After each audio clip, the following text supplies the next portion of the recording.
Hello नमस्कार मित्रों, कैसे हैं आप सब? जय विश्वनाथ। जैसा कि हम सभी जानते हैं, हमने पूर्व में एनसीईआरटी का अध्याय 4 का अध्ययन किया। क्या बताते हैं हमें किताबें और इसी क्रम में आज हम अध्ययन करेंगे अध्याय 5, राज्य, राजा और एक प्राचीन गणराज्य। बच्चों, जैसे कि आप जानते हैं, चुनाव हमारे भारत में होता ही है। तो यही चुनाव का दिन जब शंकरन उठा तो उसने देखा कि उसके नाना नानी वोट डालने जा रहे थे। दरअसल वे चुनाव केंद्र पर सबसे पहले पहुंचना था। शंकरन जानना चाहता था कि आखिर वे इतने उत्साहित क्यों थे। उसके नाना जी ने उसे जल्दी में समझाने की कोशिश की और कहा, आज हम अपने शासकों का चुनाव करने जा रहे हैं। आइए पढ़ते हैं, कुछ लोग शासक कैसे बने। लगभग 50 वर्षों से हम अपने शासकों का चुनाव मतदान के जरिए करते आ रहे हैं। लेकिन बहुत पहले लोग शासक वैसे बनते थे। करीब 3000 साल पहले कुछ लोग बड़े बड़े यज्ञों को आयोजित करके राजा के रूप में प्रतिष्ठित हुआ करते थे। अश्वमेध यज्ञ एक ऐसा ही आयोजन था। इसमें एक घोड़े को राजा के लोगों की देखरेख में स्वतंत्र विचरण के लिए छोड़ दिया जाता था। इस घोड़े को किसी दूसरे राजा ने रोका तो उसे वहां अश्वमेध यज्ञ करने वाले राजा से लड़ाई करनी पड़ती थी। अगर उन्होंने घोड़े को जाने दिया तो इसका मतलब यह था कि अश्वमेध यज्ञ करने वाला राजा उनसे ज्यादा शक्तिशाली था। इसके बाद उन राजाओं को यज्ञ में आमंत्रित किया जाता था। यह यज्ञ विशिष्ट पुरोहितों द्वारा संपन्न किया जाता था। इसके लिए उन्हें उपहारों से सम्मानित किया भी जाता था। अश्वमेध यज्ञ करने वाला राजा बहुत शक्तिशाली माना जाता था। यज्ञ में आमंत्रित सभी राजा उसके लिए उपहार लाते थे। बच्चों, इन सभी आयोजनों में राजा का मुख्य स्थान होता था। उसे राज सिंहासन या बाघ की खाल के एक विशेष आसन पर बिठाया जाता था। युद्ध के क्षेत्र में राजा का सारथी ही उसका सहचर होता था। यज्ञ के अवसर पर वह राजा की विजयों तथा अन्य गुणों का ज्ञान भी करता था, उनका प्रचार भी करता था। राजा के सांग संबंधी, खासकर उसकी रानियों तथा पुत्रों को भी कई छोटे छोटे अनुष्ठान करते हैं। अन्य सारे आमंत्रित राजाओं का काम सिर्फ बैठकर यज्ञ की पूरी प्रक्रिया को देखना भर था। राजा के ऊपर पुरोहित पवित्र जल के छिड़काव के साथ साथ अन्य कई अनुष्ठान करता था। विष अथवा वैश्य, जिस सामान्य लोग उपहार लाते थे, जिन्हें पुरोहित शुद्ध मानते थे, उन्हें कई अनुष्ठानों में शामिल नहीं किया जाता था। यह आप विशेष देखेंगे वर्ण क्या है। तो उस समय 4 सामाजिक वर्ण थे: ब्राह्मण, क्षत्रिय, वैश्य एवं शूद्र। ब्राह्मणों का काम वेदों का अध्ययन अध्यापन करना, यज्ञ करना था, जिनके लिए उन्हें उपहार भी मिलता था। क्षत्रियों का काम युद्ध करना और रोगों की रक्षा करना था। वैश्यों के काम खेती, पशुपालन का व्यापार था। शूद्रों का काम अन्य तीनों वर्गों की सेवा करना था। बच्चे, आप यहाँ देख रहे होंगे, यहाँ विशेष एक पात्र मिला है। इसमें एक चित्रित धूसर पात्र सजा, क्या कहते हैं, चित्रित धूसर पात्र। इन तरह के पात्रों में ज्यादातर थालियां और कटोरियां ही मिली। यह पात्र बहुत ही पतली सतह के उत्पन्न सुंदर और चिकने हैं। शायद इसको प्रयोग में खास समयों पर महत्वपूर्ण लोगों को भोजन परोसने के लिए किया जाता था। आइए हम जनपद के विषय में पढ़ते हैं। महायज्ञों को करने वाला राजा अब जन के राजा ना होकर जनपदों के राजा माने जाने लगे। ठीक है। जनपद का शाब्दिक अर्थ जन के बसने की जगह होता है। क्या होता था? जन के बसने की जगह। कुछ महत्वपूर्ण जनपद 5 4 में देखेंगे। पृष्ठ संख्या 45। पुरातत्वविदों ने इन जनपदों की कई बस्तियों की खुदाई की। दिल्ली में पुराना किला, उत्तर प्रदेश में मेरठ के पास हस्तिनापुर और एटा के पास अतरंजी खेड़ा इनमें प्रमुख है। दिल्ली में क्या मिला? पुराना किला मिला। उत्तर प्रदेश में मेरठ के पास हस्तिनापुर मिला और एटा के पास आतारंजी खेड़ा मिला। इनमें ये सब क्या है, प्रमुख हैं। खुदाई से पता चला कि लोग झोपड़ियों में रहते और मवेशियों तथा अन्य जानवरों को पालते थे। वे चावल, गेहूं, धान, जौ, गन्ना, दालें, तिल तथा सरसों जैसी फसलें उगाते थे।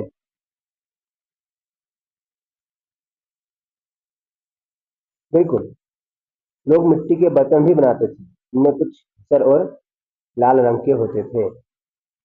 इन पुरास्थलों में कुछ विशेष प्रकार के बर्तन मिले हैं, जिन्हें चित्रित धूसर पात्र के रूप में जाना जाता है।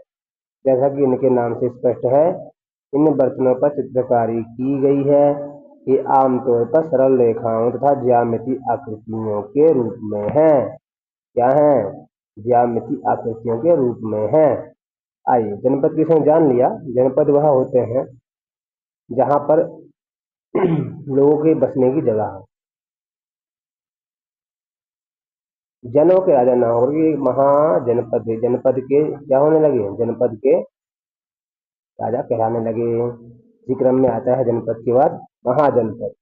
महाजनपद करीब 2500 साल पहले कुछ जनपद आर्थिक महत्वपूर्ण हो गए, इन्हें महाजनपद। मानसिक चार में कुछ महाजनपदों को दिखाया गया है, तो आपको दिखाते हैं। अभी अध्ययन करते हैं आगे। अधिकतर महाजनपदों की एक राजधानी होती थी। क्या होती थी? राजधानी। कई राजधानियों में किलेबंदी की गई थी, अर्थात इनके चारों ओर लकड़ी, ईंट या पत्थर की ऊंची ऊंची दीवारें बनाई गई थी।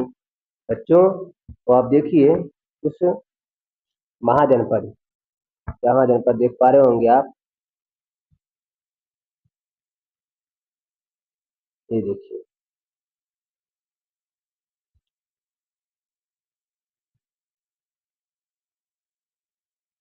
मगध, कौशाम्बी, उज्जैन, हस्तिनापुर। ठीक है, हस्तिनापुर एवं गांधार, ये सब जो है क्या है, महाजनपद हैं। और इसमें देख सकते हैं आप, यह काबुल नदी है।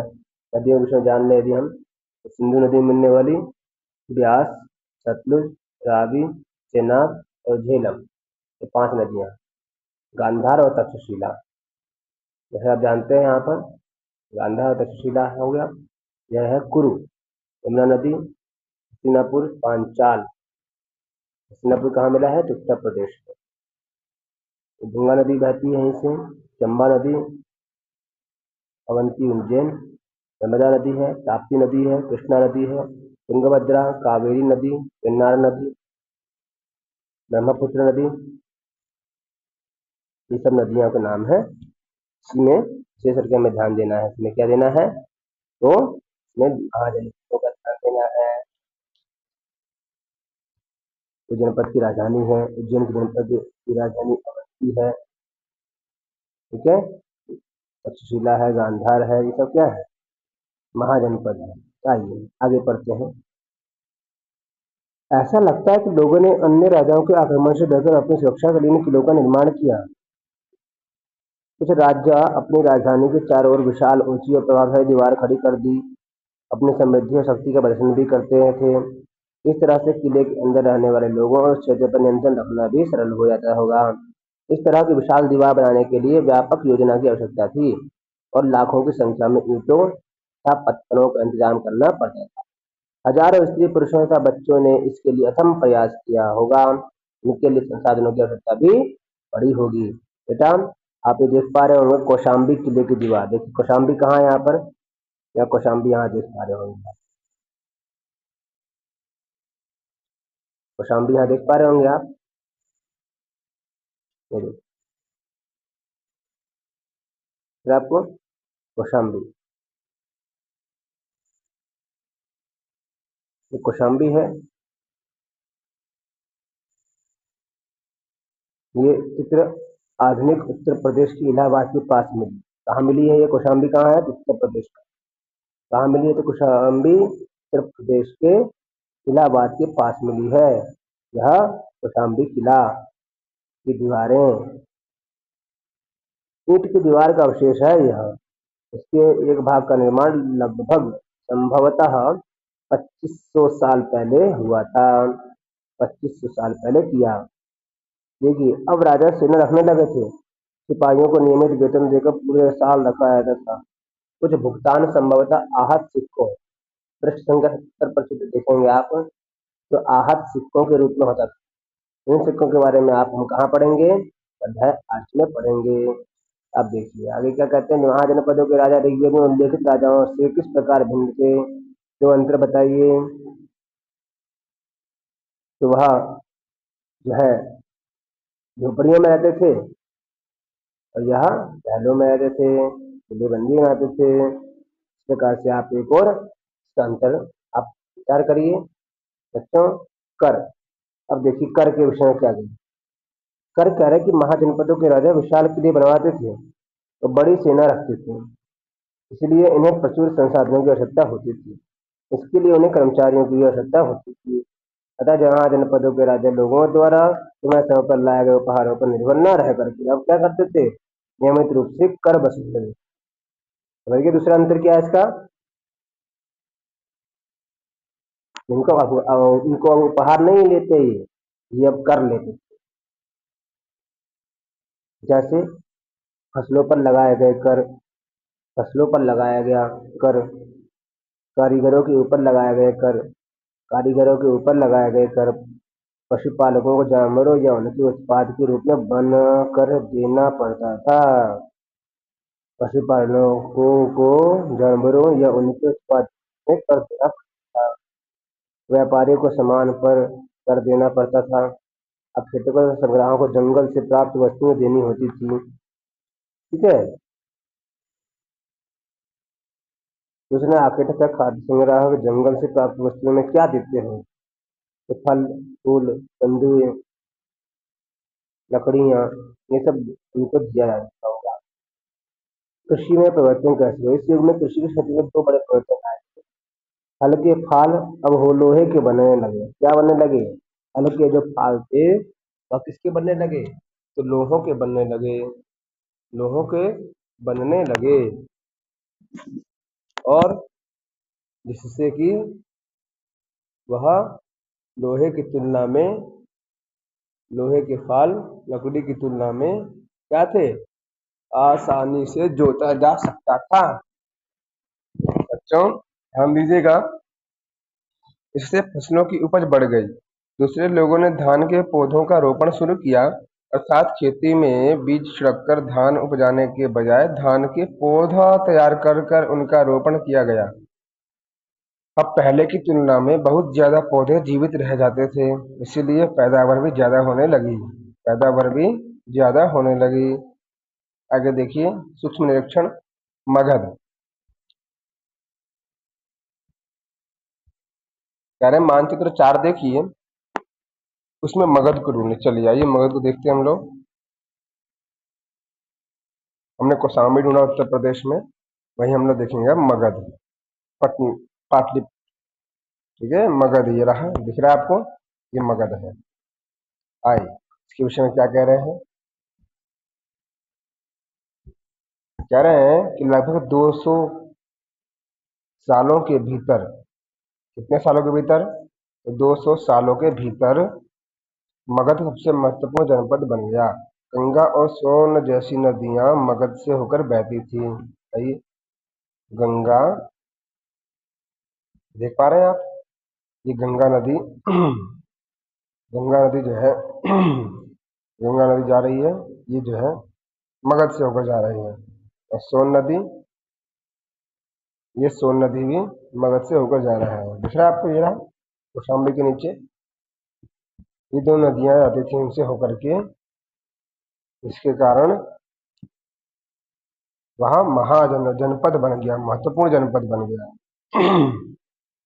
यातायात, जल वितरण और जमीन को उपजाऊ बनाने के लिए महत्वपूर्ण थी। मगध का एक हिस्सा जंगलों से भरा था। इन जंगलों में रहने वाले हाथियों को पकड़ करके उन्हें प्रशिक्षित कर सेना के काम में लगाया जाता था। यही नहीं, जंगलों से घर, गाड़ियां तथा रथ बनाने के लिए लकड़ी मिलती थी। इसके अलावा इस क्षेत्र में लौह अयस्क की खदानें हैं। मजबूत औजार और हथियार बनाने के लिए ये बहुत उपयोगी थे। मगध में दो बहुत ही शक्तिशाली शासक, बिंबिसार और अजातशत्रु।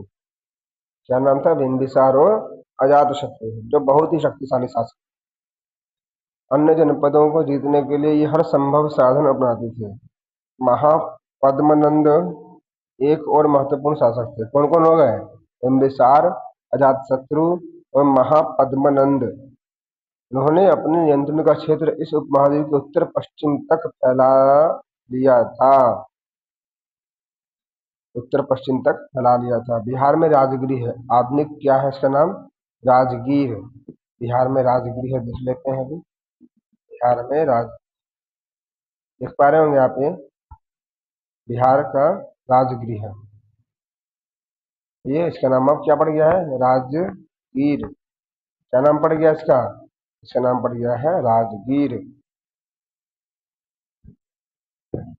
कई सालों तक मगध की राजधानी बनी रही। कौन बनी रही? राजगृह या राजगीर। बाद में पाटलिपुत्र, आज का पटना, को राजधानी बनाया गया। 2300 साल से भी पहले की बात है। मैसेडोनिया का राजा सिकंदर, मैसेडोनिया का राजा, कहाँ का राजा? मैसेडोनिया का राजा सिकंदर विश्व विजय करना चाहता था। पूरी तरह सफल न होने पर भी वह मिस्र और पश्चिम एशिया के कुछ राज्यों को जीतता हुआ भारत उपमहाद्वीप में व्यास नदी के किनारे तक पहुंच गया।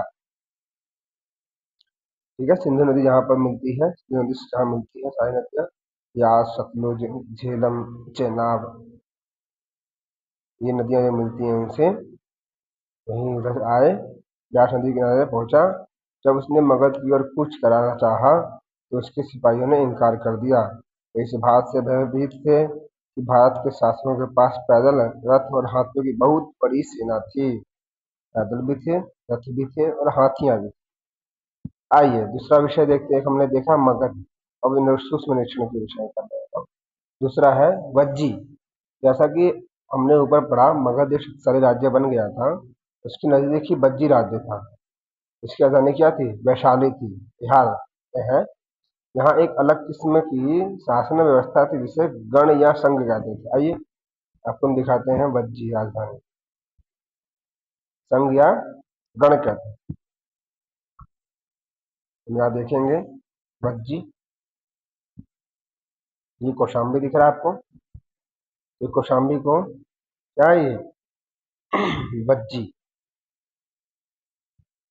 ये रहा कौशाम्बी, दिख रहा है आपको? सोन नदी के ऊपर राजगृह के बगल में कौशाम्बी।